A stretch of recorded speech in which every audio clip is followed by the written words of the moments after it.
Learn GMP Incorporated presents Cleaning Validation Protocols, Different Strategies. In collaboration with Technical Training and Consultation Service LLC. In GMP, good manufacturing practice, environments, cleaning validation protocols are essential to ensure equipment cleanliness and prevent cross-contamination. These protocols vary based on strategies, timings, and regulatory requirements.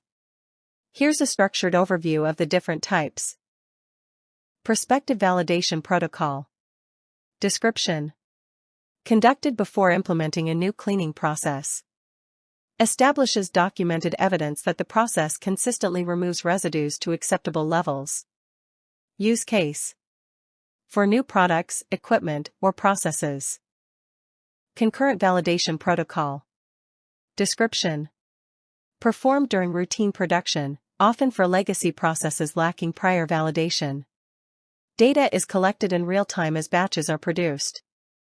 Regulatory note: less favored today, requires justification and stringent monitoring. Retrospective Validation Protocol. Description: relies on historical data from existing processes. Rarely used now due to regulatory preference for proactive approaches. Use case: older processes with extensive historical records. Product-specific protocol. Description: tailored to individual products, particularly for high-risk or difficult-to-clean items, for examples, potent APIs, highly sticky residues. Focus: validates residues specific to a single product. Worst-case protocol. Description: validates using the worst-case product, for examples, lowest solubility, highest toxicity, to represent a group of products.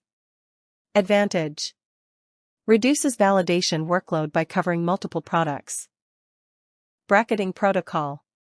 Description: tests extremes, for examples, most and least difficult to clean products, within a group, assuming intermediates are covered. Example: validating a range of product viscosities. Matrix approach protocol. Description: groups products with shared properties, for examples, formulation type, cleaning method, and validates a subset. Efficiency: minimizes redundant testing for similar products. Health-based exposure limit protocol. Description: sets limits using toxicological data, for examples, acceptable daily exposure, ADE, threshold of toxicological concern, TTC. Application: critical for highly potent or hazardous substances. Revalidation protocol. Types: periodic revalidation. Scheduled at intervals, for examples, annually, to confirm ongoing effectiveness. Triggered revalidation. Initiated after changes, for examples, equipment modification, new product introduction. Campaign cleaning protocol. Description: validates extended cleaning intervals during campaign production, multiple batches of the same product. Focus: ensures cleanliness between batches and at campaign end. Microbial and endotoxin control protocol. Description: focuses on bioburden, endotoxin reduction, and sterilization, for sterile manufacturing. Methods: swab testing, rinse sampling, and environmental monitoring. Analytical method-specific protocols. Examples: TOC, total organic carbon analysis, for non-specific residue detection.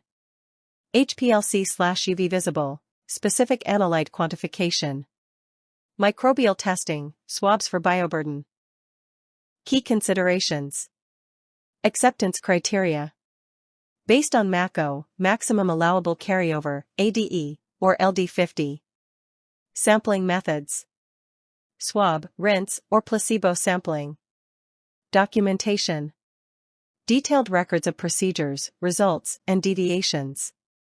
These protocols ensure compliance with regulatory standards, FDA, EMA, ICH, and adapt to product complexity, equipment design, and risk levels. The choice depends on factors like product risk, equipment use, and regulatory expectations. Thanks for watching our channel. Feel free to reach us at contact@learngmp.com.